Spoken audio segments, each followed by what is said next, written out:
నమస్తే. ప్రస్తుతం మనతో పాటు సీనియర్ జర్నలిస్ట్ జగదేవ్ గారు ఉన్నారు. ఆయనతో మాట్లాడదాం. నమస్తే సార్. సార్, ప్రస్తుతం ఇవాళ ఒక న్యూస్ వచ్చింది. ఏంటంటే హరీష్ శంకర్ డైరెక్టర్ ఆయన పైన చోటకే నాయుడు చాలా వివాదాస్పదమైన మాటలు మాట్లాడుతున్నారు. ఎన్ని ఇంటర్వ్యూలు ఇచ్చినా ఆ ఇంటర్వ్యూలో ఖచ్చితంగా నా గురించి అవమానంగా మాట్లాడుతున్నారు. నేను 100 ఇంటర్వ్యూలు ఇచ్చుంటా గబ్బర్ సింగ్ తర్వాత, కానీ ఒక్కరోజు కూడా నేను ఆయన అవమానంగా మాట్లాడలేదు అని చెప్పేసి అంటున్నారు. మీరేమంటారు? అసలు ఈ వ్యవహారం నేను ఎప్పుడు ఎక్కడ చూడలేదు. బట్ ఆయన బహిరంగ లేఖ రాసే వరకు వచ్చారంటే మేబీ టీ కప్లో తుఫాన్ లాంటిది అయి ఉండొచ్చు. అంటే చిన్న చిన్న అంశాలు ఇండస్ట్రీలో ఎలా ఉంటాయంటే అక్కడది మోసేవాళ్ళు, ఇక్కడ రెచ్చగొట్టే వాళ్ళు సర్వసాధారణంగా ఉంటారు.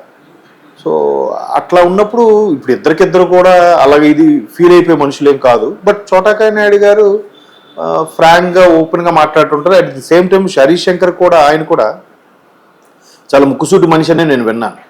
ఎందుకంటే ఆయన సినిమాల్లో ముందు అసిస్టెంట్ డైరెక్టర్గా ఉండి సైడ్ క్యారెక్టర్లు చేసి తర్వాత షాక్ అనుకుంటా ఫస్ట్ మూవీ చేశారు.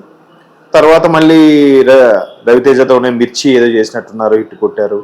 మరి గబ్బర్ సింగ్తో బ్లాక్ బాస్టర్ డైరెక్టర్ అయ్యారు. మరి ఎప్పుడు ఆయన ఎన్నిసార్లు ప్రస్తావించారో అది ఈయనకి ఏ విధంగా హర్ట్ చేయించిందో తెలియదు. కానీ ఆయన బహిరంగ లేఖ రాయడం అనేది ఈయన వెర్షన్లో కరెక్టు, ఇండస్ట్రీ వెర్షన్లో కరెక్ట్ కాదని నేను అనుకుంటున్నాను. ఎందుకంటే ప్రొడ్యూసరు డైరెక్టరు ఎక్కువగా ఎక్కడెక్కడ క్లాషెస్ వస్తాయంటే ప్రొడ్యూసర్కి డైరెక్టర్కి వస్తాయి. Captain of the ship director కాబట్టి.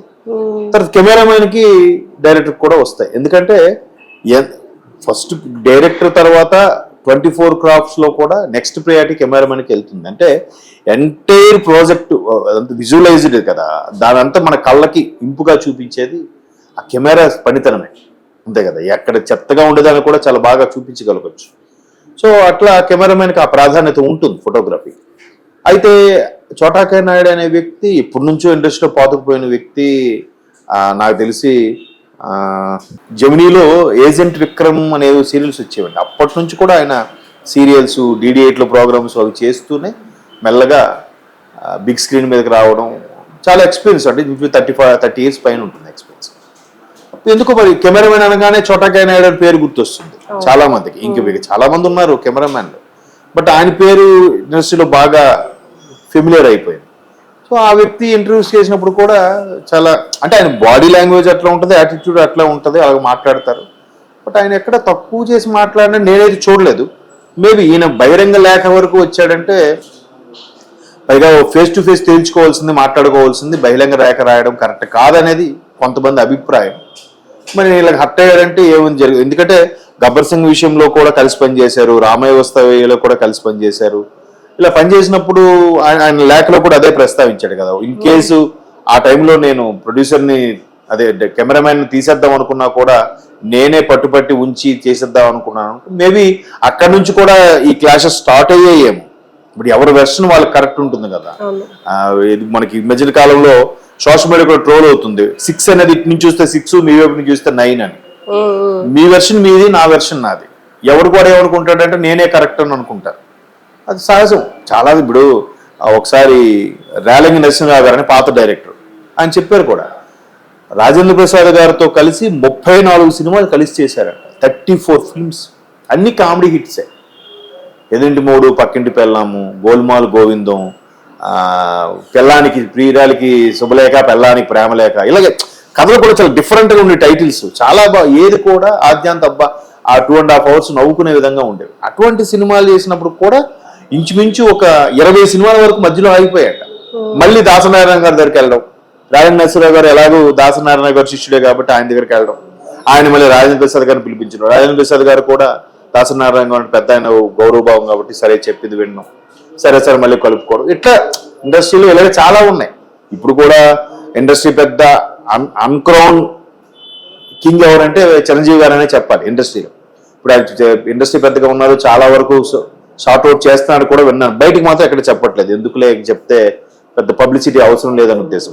ఎందుకంటే మన టికెట్ల విషయంలో కూడా ఎవరెవరు వెళ్ళాలి, ఎవరెవరు వెళ్తారు అనుకున్న ముందే ఈయనే నిలబడి తీసుకెళ్లారు. ఆయనతో పాటు ప్రభాస్, మహేష్ బాబు లాంటి వ్యక్తులు కూడా, హీరోలు కూడా వెళ్ళారు, మాట్లాడారు. అంటే ఒక లీడర్షిప్ క్వాలిటీస్ ఇనిషియేట్ తీసుకోవడం అంటే అదే. సో అలాగే ఇండస్ట్రీలో జరుగుతుంటాయి. కాకపోతే హరీష్ శంకర్కి చోటాకే నాయుడు గారికి ఇద్దరికి ఇలా ఇష్యూ అవడం, ఎందుకంటే హరీష్ శంకర్ కూడా ప్రతిదీ కూడా ఎక్కడెక్కడ కౌంటర్లు ఇచ్చినా కూడా ముఖం మీదే ముక్కు సూటిగా చెప్పే మనిషి. మనం ఆ మధ్యకాలంలో ఆయన ఎవరు సురేష్ కొండేటి గారి విషయంలో కూడా ఆయన నీ ఒక్కడి అభిప్రాయాన్ని అందరి అభిప్రాయానికి చెప్పకూడదు, ఎందుకంటే సీతారామ శాస్త్రి గారు చెప్పిన దాన్ని నేను ఇప్పుడు ఫాలో అవుతున్నాను. ఎందుకంటే సీతారామ శాస్త్రి గారు ఒకసారి ఇలాగ ఒక పాట రాస్తే హరీష్ శంకర్ గారు అన్నారంట, గురూజీ నాకు బాగాలేదని అన్నారంట. బాగాలేదని అంటే సరే అమ్మా ఇంకోటి రాస్తా అని చెప్పి రాసి ఇచ్చి అప్పుడు పిలిచి చెప్పారంట, ఇది ఓకేనా, ఇది ఓకే గురూజీ, ఎప్పుడైనా ఏదైనా రాసి బాగాలేదు అంటే నీకు నచ్చలేదని చెప్పు, బాగాలేదని జనరలైజ్ చేసి ఎలా చెప్తావు, జనరలైజ్ చేసి అందరి అభిప్రాయం అన్నట్టు ఎలా చెప్తావు.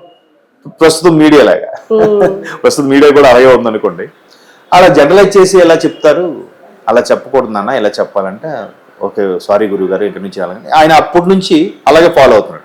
అంతే కదమ్మా, ఏదైనా నీకు నచ్చకపోవచ్చు. ఇప్పుడు కొన్ని సినిమాల్లో ఈ మధ్యకాలంలో ఒక కామెడీ సినిమా వచ్చింది, పేరు ఎందుకంటే మళ్ళీ వాళ్ళు ఫీల్ అవుతారు, అది బ్లాక్ బాస్టర్ అయిపోయింది. నాకు చూస్తే ఏమనిపించలే, ఓహో ఇవన్నీ ప్యారడీగా ఉన్న జోక్స్ లాగే ఉన్నాయి తప్ప సూపర్ హిట్ అయ్యే సినిమా కాదు, బట్ హిట్ అయిపోయింది అంటే నాకు నచ్చలేదు అక్కడ, అంతే. అంతేగాని బాగాలేదనడానికి వీల్లేదు. అలాగే ఆటోగ్రాఫ్ సినిమా ఉంది రవితేజ గారిది, ఎస్ గోపాల్ రెడ్డి గారి కెమెరామ్యాన్, ఆయన డైరెక్ట్ చేసిన సినిమా. ఆ సినిమా ఇప్పటికి టీవీలో వస్తే ప్రతి ఒక్కరు చూస్తారు, బాగుంది అంటారు. ప్రతి ఒక్కొక్క ఎపిసోడ్ ఎవరికైనా ఒక లైఫ్ లో టచ్ అవుతుంది, బట్ సినిమా ఆడలే. అప్పుడు కూడా చాలా మంది బాగాలేదురా అని అంటే నాకైతే నచ్చిందిరా అని చెప్పారు. అలాగా ఆ ఒక అభిప్రాయాన్ని నాకు నచ్చింది నాకు నచ్చలేదని చెప్పాలి తప్ప జనరలైజ్ చేసి బాగోదు దాన్ని ఎవరు చూస్తారు, అదేం బాగోదు అలా అనకూడదు. సో అలా చెప్తూ సురేష్ కొండేటి మీద హరీష్ శంకర్ గారు ఒక కౌంటర్ వేశారు.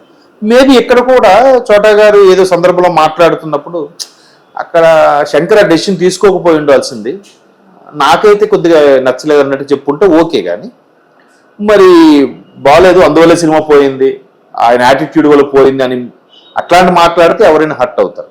ఆయన కూడా శుతిమెత్తగానే మాట్లాడుతూ గౌరవనీయులను మాట్లాడుతూ, వయసులో పెద్దవాడు కాబట్టి గౌరవనీయులు మాట్లాడుతూనే చాలా పెద్ద చొరకలో పెట్టాడు. ఇది ఇక్కడికో కెలుక్కోకుండా వదిలేద్దాం అనుకుంటే నేను దేనికైనా రెడీ అన్నట్టుగా అంటే అనగా నాకు ఆపిస్తాడు ఆయన. అది తెలుగు పదజాలం చూడండి ఎంత గొప్పదో.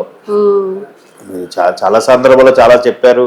మీరు క్వశ్చన్లో అడిగినట్టుగానే 100 ఇంటర్వ్యూలు కూడా ఇచ్చుంటాడు ఆయన హరీష్ శంకర్. గబ్బర్ సింగ్ తర్వాత, ఎందుకంటే పవన్ కళ్యాణ్ గారికి అప్పటికి 10 ఏళ్ళ వరకు మంచి హిట్ లేదు ఎక్కడ. ఆల్మోస్ట్ ఖుషి తర్వాత మధ్యలో జల్సా ఓకే అనిపించింది కానీ ఆ స్థాయి హిట్ అయితే రాలేదు. గబ్బర్ సింగే మళ్ళీ కదా. సో పవన్ కళ్యాణ్ గారి బాడీ లాంగ్వేజ్ తగ్గట్టుగానే ఆయన ఒక ఫ్యాన్ గా నేను ఫీల్ అయి తీశానని కూడా చెప్పాడు. సో అట్లాగే మంచి పేరు వచ్చింది కాబట్టి ఆ మాత్రం ఇమేజ్ ఉంటుంది, ఆ క్రేజ్. అది మేబీ కొంచెం చిన్న ఇది వస్తున్నావా, నేను మంచి సినిమా తీసా ఒక సాటిస్ఫాక్షన్ అవ్వచ్చు, దాన్ని వేరే వాళ్ళకి వేరేలా కనిపించవచ్చు. దాన్ని వేలెత్తి చూపడం అనేది కరెక్ట్గా మాట్లాడాలంటే, ఒకవేళ ఆయన వేలెత్తి చూపినా ఈయన ఫీల్ అయినా మాట్లాడుకుంటూ సెటిల్ చేసుకుంటూ బాగుంటుంది. ఇలాగ ఓపెన్గా రాశాడంటే మేబీ కలవడానికి ఛాన్స్ ఇవ్వలేదేమో, లేదా నేను నీకన్నా ఇండస్ట్రీలో ముందు నుంచి ఉన్నాను ఇలాంటి చాలా చూశానని చెప్పి కలవడానికి ఛాన్స్ ఇవ్వలేదేమో.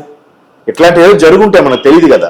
సో అందుకు ఈయన బహిరంగ లేఖ రాసేసాడు. ఇంకెందుకు ఇవన్నీ ఎవరితో సంబంధం లేదు. బహిరంగ లేఖ రాయడం అంటే ఏం లేదు, మీడియాకి రాసినట్టే లేఖ, వాళ్ళకి రాయడం కాదు, అంతే కదా. వాళ్ళకేం వెళ్తుంది, వాడేం తీసుకోడు, పోస్టులు వచ్చి నాకు కాదు వద్దని చెప్తాడు. ఇలా బహిరంగ పెడితే వీడు మళ్ళీ యూట్యూబ్లోనే ఎక్కడో చూసుకోవాలి. నేను అనుకోవడం బహిరంగ లేఖ అంటే ఆయనకి కాదు, మన మీడియా మిత్రులుగా రాసినట్టే అనుకుంటున్నాను. ఆ విధంగా రీచ్ అయ్యి ఎక్కడికక్కడ సెటిల్ చేసుకుంటూ బెటర్ అండి. బిజినెస్ లా చూడాలి, మళ్ళీ కలిసి పనిచేస్తారు వీళ్ళే.